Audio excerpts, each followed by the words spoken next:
नमस्कार, आप सभी का बहुत स्वागत है साधना न्यूज में और मैं हूं आपके साथ मनीष कुमार। मुख्यमंत्री डॉक्टर मोहन यादव राजधानी भोपाल में आयोजित कई कार्यक्रमों में शामिल हुई। मुख्यमंत्री डॉक्टर मोहन यादव ने सबसे पहले रानी कमलापति रेलवे स्टेशन से सोमनाथ स्वाभिमान यात्रा को हरी झंडी दिखाकर रवाना किया।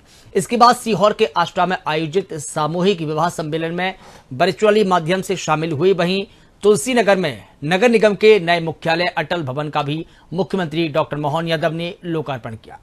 करीब 43 करोड़ रुपए की लागत से बनी है 8 मंजिला इमारत आधुनिक तकनीक और सुविधाओं से लैस है। देखिए खास रिपोर्ट।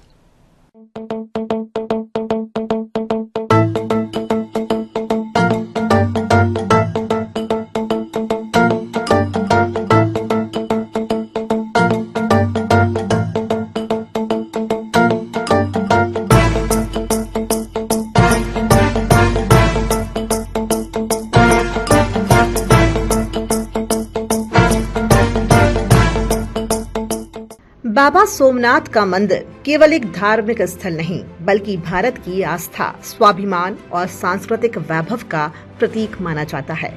इसी भावना को आगे बढ़ाते हुए सोमनाथ स्वाभिमान यात्रा 2026 का शुभारंभ किया गया। यात्रा के दौरान श्रद्धालुओं में खासा उत्साह देखने को मिला। रेलवे स्टेशन पर पारंपरिक स्वागत, जय घोष और भक्ति गीतों के बीच ट्रेन को रवाना किया गया।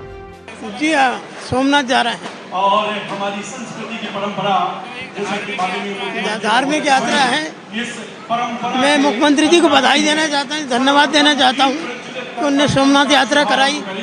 मैं मध्य प्रदेश सरकार को धन्यवाद देना चाहता हूँ।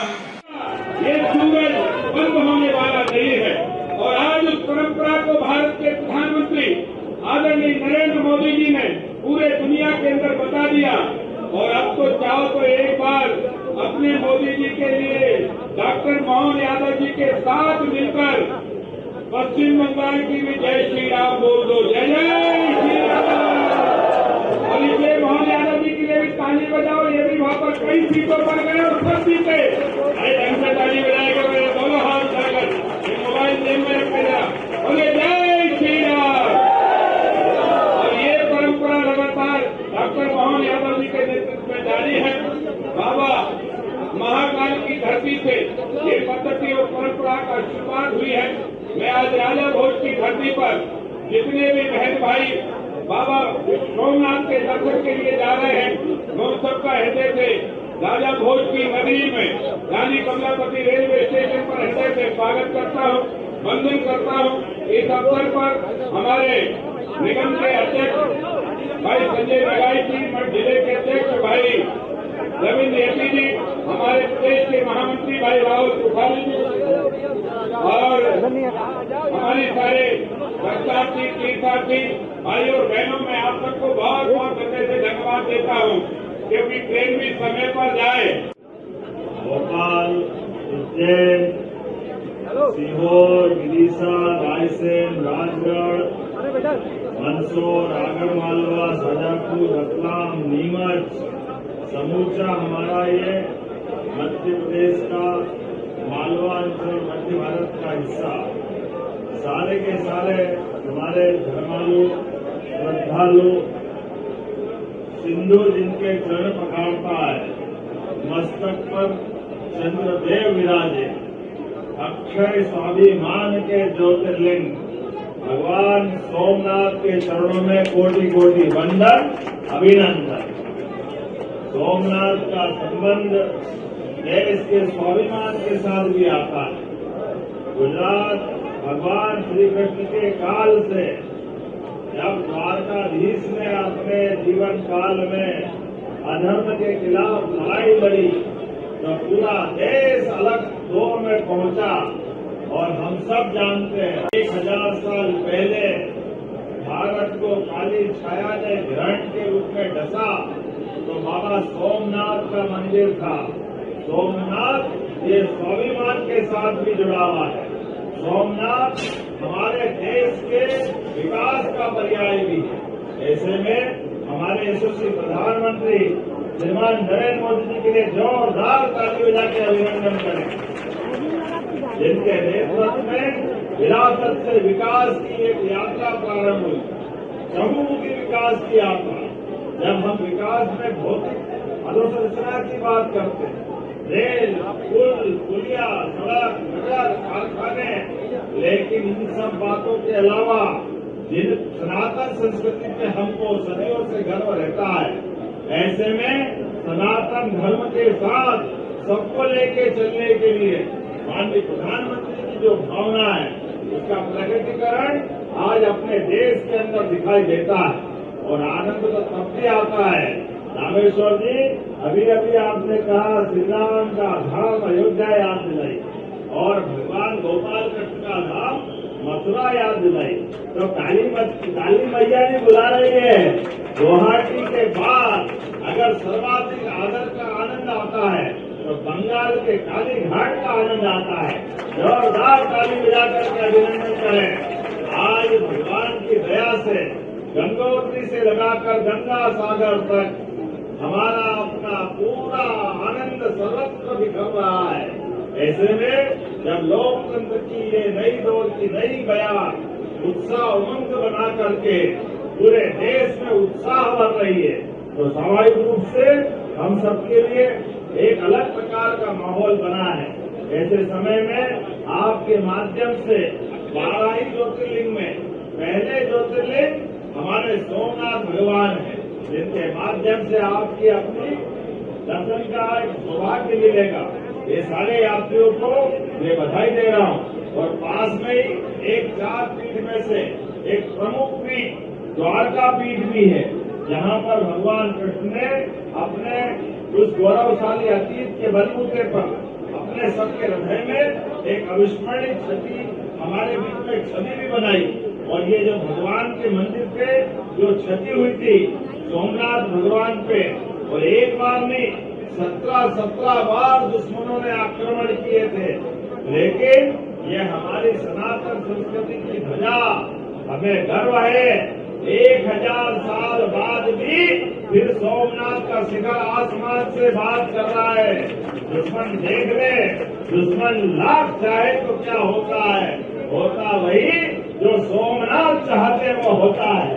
हमारे लिए सौभाग्य की बात है आज जब मैं आपके बीच सभी यात्रियों को बधाई दे रहा हूँ, शुभकामना दे रहा हूँ और बाबा आशीर्वाद लेना।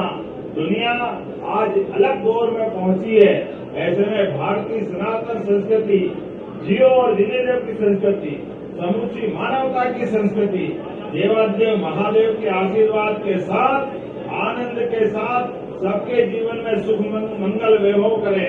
और ये सांस्कृतिक जागरण राष्ट्रीय एकता को और सुदृढ़ करे। इसी भावना के आधार पर आने जाने में भक्ति भाव का पूरा आनंद लेना, भगवान के जाप भी करना, सत्संग भी करना, कीर्तन भी करना और साथ में अपने बीच परस्पर प्रेम स्नेह का वातावरण बना रहे। यात्रा मतलब जीवन भी एक यात्रा है और जीवन की इस यात्रा में हर एक किसी का जन्म हुआ और उसका अपना शरीर छूटता है, लेकिन आने और जाने के क्रम में परमात्मा ने जो मौका हमको दिया है, इस मौके का उपयोग हम अपने जीवन में कल्याणकारी कामों के साथ परस्पर भाईचारे और सद्भाव के साथ बिताते रहे। हमारा अपना परिवार तो अपने घर के अंदर निजी परिवार होगा, लेकिन समूची मानव जाति ये पूरी परिवार के नाते से, इसलिए हम तो वसुधा को भी कुटुंब की तरह मानते हैं। हमारे लिए सौभाग्य की बात है आज मध्य प्रदेश सरकार की ओर से आज आपके बीच अभी यात्रा रेल की चालू करना है, लेकिन इसके पहले मध्य प्रदेश सरकार ने अपने धार्मिक स्थानों पर हेलीकॉप्टर सेवा भी प्रारंभ की। इतना अच्छा लगता है। उज्जैन, ओंकारेश्वर, महाकालेश्वर रोज हेलीकॉप्टर सर्विस चल रही है। यहाँ भोपाल से भी राजा राम का मंदिर और चंदेरी ऐतिहासिक शिशुपाल की नगरी, वहाँ के लिए भी हेलीकॉप्टर सर्विस है। जबलपुर से हमारी मैहर की माता हो या कान्हा किसी पेट पन्ना हो, सभी दूर जाने के लिए हेलीकॉप्टर सुविधा भी अपने सरकार के माध्यम से चल रही है। ऐसे समय में जब 13 लोक के निर्माण हमारी सरकार के माध्यम से हुआ है, एक बाबा महाकाल के महालोक के बनने के बाद ही आर्थिक रूप से पूरा इकोसिस्टम कैसे बदलता है, ये उसका उदाहरण है। आज जहां 2022 के पहले उज्जैन के अंदर केवल साल में 25-30 1000 लोग आते थे। आज की स्थिति में प्रतिदिन 1.5 लाख से ज्यादा लोग उज्जैन में दर्शन करने आ रहे हैं। ये पूरा माहौल बदल रहा है। ऐसे में दर्शनार्थी अगर आते हैं तो होटल वाले, ठेले वाले, ऑटो वाले, दुकान वाले, अलग अलग सामान के बेचने वाले, सबके जीवन में बदलाव आता। और उससे बड़ी बात, कोई चल करके हिमाचल से, कोई चलकर जम्मू कश्मीर से, कोई दक्षिण भारत से, जब भारत के अंदर एक दूसरे के क्षेत्र में जाते हैं, तीर्थ के बहाने एक दूसरे की संस्कृति से परिचित कराते हैं, तो ये आर्थिक एकता बनती है और ये एकता एकात्मता में परिवर्तित होती है। तो मेरी अपनी ओर से आज सोमनाथ स्वाभिमान पर्व के प्रतीक इस आध्यात्मिक और सांस्कृतिक यात्रा की आप सबको बधाई, बहुत बहुत धन्यवाद। भारत माता की जय सोमनाथ, जय श्री महाकाल, नमः पार्वती पते। बहुत बहुत धन्यवाद। माननीय मुख्यमंत्री महोदय केवल 1100 यात्रियों को ही नहीं भेज रहे, बल्कि उनकी यात्रियों के साथ मुख्यमंत्री महोदय की ओर मुख्यमंत्री डॉक्टर मोहन यादव ने कहा कि मध्य प्रदेश सरकार लगातार धार्मिक पर्यटन को बढ़ावा देने के लिए कार्य कर रही है। श्रद्धालुओं की सुविधा के लिए राज्य में हेली सेवा शुरू की गई है, जिससे प्रमुख धार्मिक स्थलों तक पहुंच आसान हुई है। अब रेलवे के माध्यम से इस विशेष यात्रा की शुरुआत कर श्रद्धालुओं को बेहतर और सुगम सुविधा उपलब्ध कराई जा रही है। के परिक्षेत्र से हमारे 12 ज्योतिर्लिंग में से पहले ज्योतिर्लिंग सोमनाथ भगवान के दर्शन के लिए आज भारत सरकार के माध्यम से सोमनाथ स्वाभिमान पर्व के आधार पर आज मध्य प्रदेश में उज्जैन और भोपाल संभाग के यात्रियों से लेकर ये यात्रा सोमनाथ गुजरात के लिए रवाना हुई है।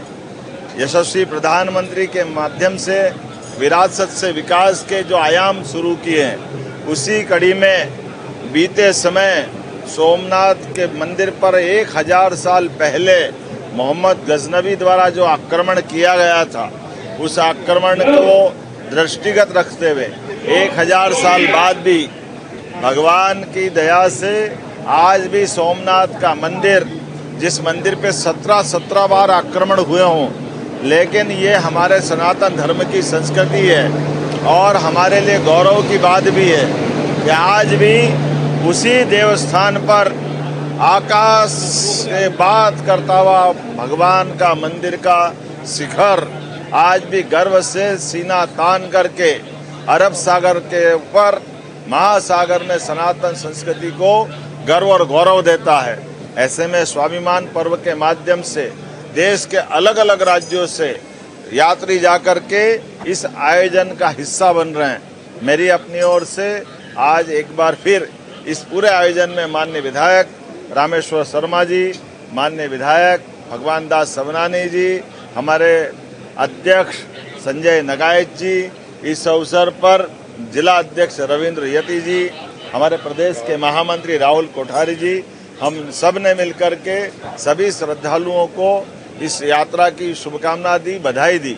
और यात्री भी भक्ति भाव के साथ न केवल उस एकात्म भाव को स्मरण कर रहे हैं, जिसके कारण से भारत की सनातन संस्कृति की एकात्मता अपने चारों धाम, 12 ज्योतिर्लिंग और 52 शक्तिपीठ के अंदर जो अंतर्निहित धारा बहती रहती है, जिसके कारण से हम सदैव गौरवान्वित होते रहते हैं।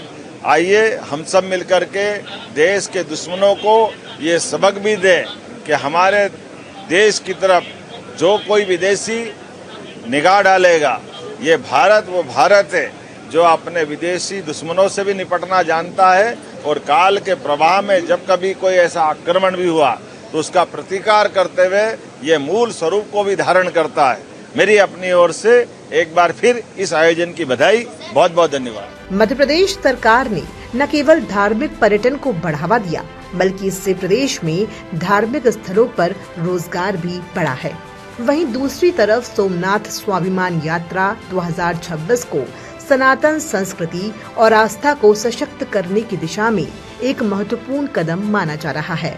श्रद्धालुओं ने मुख्यमंत्री डॉक्टर मोहन यादव को धन्यवाद दिया। हम हमको बहुत अच्छा लग रहा है, बहुत खुशी हो रही है हमको वहाँ जाने के लिए, बहुत अच्छा लग रहा है हमको। यात्रा के विषय में कैसे पता चला था आपको? यात्रा के विषय में हमारे यहाँ वंदना दीदी है, शायद में रहती है सरिता कॉम्प्लेक्स में, तो उन्होंने हमको बताया था कि आप सोमनाथ घूमने जाना चाहोगे, तो हमने बोला हाँ चले जाएंगे। हम तो कभी गए नहीं थे, जो हमारे मिस्टर हैं तो हम दोनों जा रहे हैं, तो हमने बोला चले जाएंगे।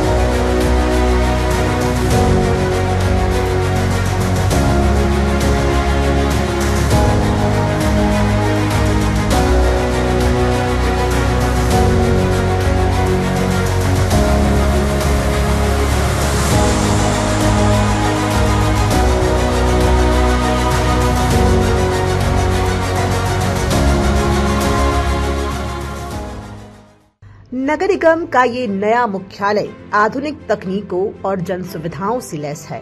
ग्राउंड फ्लोर पर बनाए गए जन सुविधा केंद्र में नागरिकों को टैक्स जमा करने, जन्म मृत्यु प्रमाण पत्र, विवाह पंजीयन और भवन अनुज्ञा जैसी सुविधाएं एक ही स्थान पर मिलेंगी।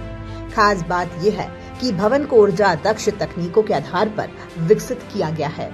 इसमें 10.5 किलोवाट क्षमता का सोलर प्लांट भी लगाया गया है, जिससे ऊर्जा संरक्षण को बढ़ावा मिलेगा। नगर निगम का नवनिर्मित कार्यालय जो बना, इस कार्यालय के लोकार्पण में मध्य प्रदेश शासन के यशस्वी मुख्यमंत्री डॉक्टर मोहन यादव जी का मैं स्वागत वंदन अभिनंदन करती हूँ। ये तुलसी नगर में जो हमारा भवन आज बना हुआ है, लगभग 73 करोड़ की लागत से ये नवीन नगर निगम का मुख्यालय बनकर तैयार हुआ है। माननीय मुख्यमंत्री जी को बताना चाहती हूँ कि जब 100वां वर्ष सम्मान्य अटल बिहारी वाजपेयी जी का चल रहा था, उस समय परिषद में ये संकल्प आया था कि कहीं न कहीं अटल जी के नाम पर शासकीय भवनों को रखना है, तो यदि आपकी अनुमति होगी तो हम इसका नाम अटल भवन के नाम से आपके द्वारा की जा रही घोषणा में इसका नाम अटल भवन रखने का हम सब आपके द्वारा आदेश होने पर अटल भवन नाम रखेंगे। अब तक ISBT, माता मंदिर, शाहपुरा और फतेहगढ़ समेत अलग अलग स्थानों पर संचालित नगर निगम की शाखाओं के अटल भवन में शिफ्ट होने से नागरिकों को सुविधा मिलेगी। यह भवन कोई सीमेंट का भवन बने ऐसा भाव नहीं होना चाहिए। अटल जी का नाम लगा है तो उसका सुशासन यहाँ से हो, भोपाल की जनता को गुणवत्तापूर्ण सेवाएं मिले और त्वरित सेवाएं मिले। मुख्यमंत्री जी के मार्गदर्शन में आप देख रहे हैं कि आज मध्य प्रदेश में कोई भी कार्य हो, जिस गति से कार्य चल रहे हैं, आप और हम जब देखते हैं, अगर आप देखेंगे यहाँ से बेरागढ़ तक जाएंगे, इतनी जल्दी फ्लाईओवर का काम कि 6 माह के अंदर ऊपर के पिल्लर डलना चालू हो गए हों। अगर यह करिश्मा मध्य प्रदेश में हो रहा है तो एक गतिशील मुख्यमंत्री के नेतृत्व में हो रहा है और जिन्होंने एक दृष्टि बनाई है। मध्य प्रदेश में पहली बार एक चिंतन आया है कि हमारे नगर बड़े होते जा रहे हैं, औद्योगिकरण व व्यापारिक क्षेत्र बनते जा रहे हैं। मुख्यमंत्री डॉक्टर मोहन यादव ने कहा कि प्रदेश सरकार स्मार्ट और सुव्यवस्थित शहरी विकास के लिए लगातार काम कर रही है और अटल भवन इसी दिशा में एक महत्वपूर्ण कदम है। मुख्यमंत्री डॉक्टर मोहन यादव ने अटल भवन नगर निगम भोपाल के मुख्यालय लोकार्पण अवसर पर कई सौगातें दी। मुख्यमंत्री डॉक्टर मोहन यादव ने सिंगल क्लिक के माध्यम से करीब 45 करोड़ रुपए की लागत से नीमच में तैयार 10.5 मेगावाट क्षमता वाले सौर ऊर्जा प्लांट का लोकार्पण किया। इस परियोजना से प्रदेश में स्वच्छ और हरित ऊर्जा को बढ़ावा मिलेगा। इसके साथ ही मुख्यमंत्री ने नमस्ते योजना के अंतर्गत सफाई मित्रों को PPE किट वितरित की। इन किट्स में raincoat, full body dress, helmet, gloves, mask और रिफ्लेक्शन जैकेट शामिल हैं, जिससे सफाई कर्मियों की सुरक्षा और कार्य क्षमता को मजबूती मिलेगी। मुख्यमंत्री ने सबका अपना आवास हो के संकल्प को आगे बढ़ाते हुए हितग्राहियों को आवास आवंटन आदेश पत्र और घर की चाबियां भी सौंपी। इस दौरान श्रीमती लक्ष्मीबाई और काजल सटोरिया को आवास आवंटन पत्र प्रदान किए गए। वहीं पीएम स्वनिधि योजना के अंतर्गत मुख्यमंत्री ने हितग्राहियों को ऋण सहायता भी वितरित किए। दिनेश मौर्य और पर्वत सिंह राजपूत को 50-50 हजार रुपए की ऋण राशि प्रदान की गई, जबकि पूजा गिरी गोस्वामी को स्वयं सहायता समूह के लिए 2 लाख रुपए से अधिक की ऋण सहायता दी गई। मुख्यमंत्री डॉक्टर मोहन यादव ने कहा कि राज्य सरकार गरीब, श्रमिक, स्वरोजगार और आम नागरिकों के जीवन स्तर को बेहतर बनाने के लिए लगातार कार्य कर रही है। भोपाल की ग्रीन बिल्डिंग, क्लीन बिल्डिंग, कितने प्रकार की विशेषता बताई, मैं तो भूल ही गया। इतनी अच्छी बिल्डिंग और उस बिल्डिंग के साथ ये ऊर्जा बचाने का भी सोलर प्रोजेक्ट जो आपने जोड़ा, किसी भी नगर निगम, स्थानीय निकाय के लिए भविष्य की दृष्टि से काम के सुचारू और सुफल संचालन के लिए भवन की आवश्यकता भी होती है और भवन के साथ ऊर्जा की आवश्यकता भी होती है। और ऊर्जा में हमारे लिए आज का दौर अब दुनिया के सामने फिर आकर्षित कर रहा है। जब भवन बनाओ तो अच्छी हवा प्रकाश हो, अच्छा सब प्रकार का प्रबंधन हो। गए जमाने जब पूरा मकान पैक कर लेते, बिल्कुल बारीक से बारीक छेद भी नहीं होना चाहिए, जो कैसा भगवान जाने कौन सी दुनिया में वो चल रहा था।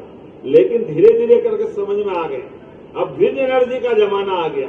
ऊर्जा भी अब ग्रीन एनर्जी अर्थात जो प्राकृतिक रूप से ऊर्जा हो सकती, अनावश्यक पर्यावरण का नुकसान नहीं करे, इसलिए कोयला जला करके बिजली बनाने के बजाय अब दुनिया के अंदर भी आपकी इंडस्ट्री में कपड़ा बने, कोई कारखाने में काम चल रहा है, लेकिन अगर आपने बिजली कौन सी वापरी इसका भी ध्यान रखने लग गए दुनिया के लोग। अगर ग्रीन एनर्जी है तो उसका अलग से रेट दे रहे हैं, उसकी अलग महत्ता दे रहे हैं। जोरदार अभिनंदन करो, ये भारतीय सनातन संस्कृति का भाव है जो समूची वसुधा को एक जीव मानता है। के गांव देवरी में 10.5 मेगावाट की 14 करोड़ के आपकी खुद की धनराशि और बाकी प्रबंधन करके पीपीपी मॉडल पर आपने जो अपनी बिजली से भी बचत करके नगर के विकास के लिए धनराशि बचाने का काम किया है। मैं सच में आपको बधाई देना चाह रहा हूं। इस कारण से भी जब बधाई देना तो जोरदार ताली बजा करके दे सकते हैं। देश के दुश्मनों से निपटने में भी भारत सरकार सक्षम है और इसी कारण से देश के किसी भी राज्य में कोई भी ऐसी घटना घटती है, सरकार के माध्यम से, मोदी जी के माध्यम से सेना हमारे दुश्मनों को उनके घर में घुस के मारती है।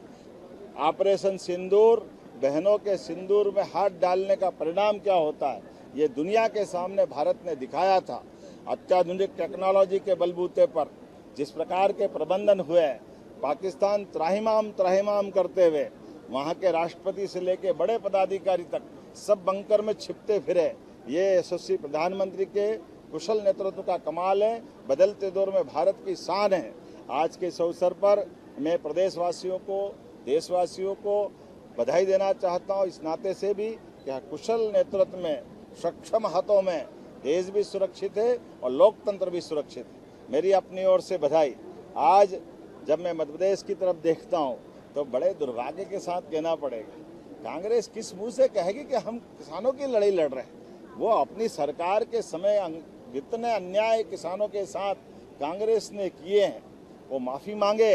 लोग डब्बा लेके डीजल मांगते फिर रहे थे और उनको डीजल नहीं मिलता था, बिजली के अते पत्ते नहीं थे। किसानों की सिंचाई के रकबे को जिस तरह से अवॉइड किया गया था, कांग्रेस के शासनकाल में फसलों का दाम नहीं मिलता था। इसलिए किसान को तो कांग्रेस कभी जीवन में भी भूलेगी नहीं। किसान कभी भी कांग्रेस के साथ, कांग्रेस ने जो अन्याय किसानों के साथ किया है वो सदैव याद रखते हैं। अब ये नए मुलम्मे उड़ा करके कांग्रेस नकली बवंडर बनाना चाहेगी तो ये किसान सब जानता है, प्रदेश की जनता सब जानती है।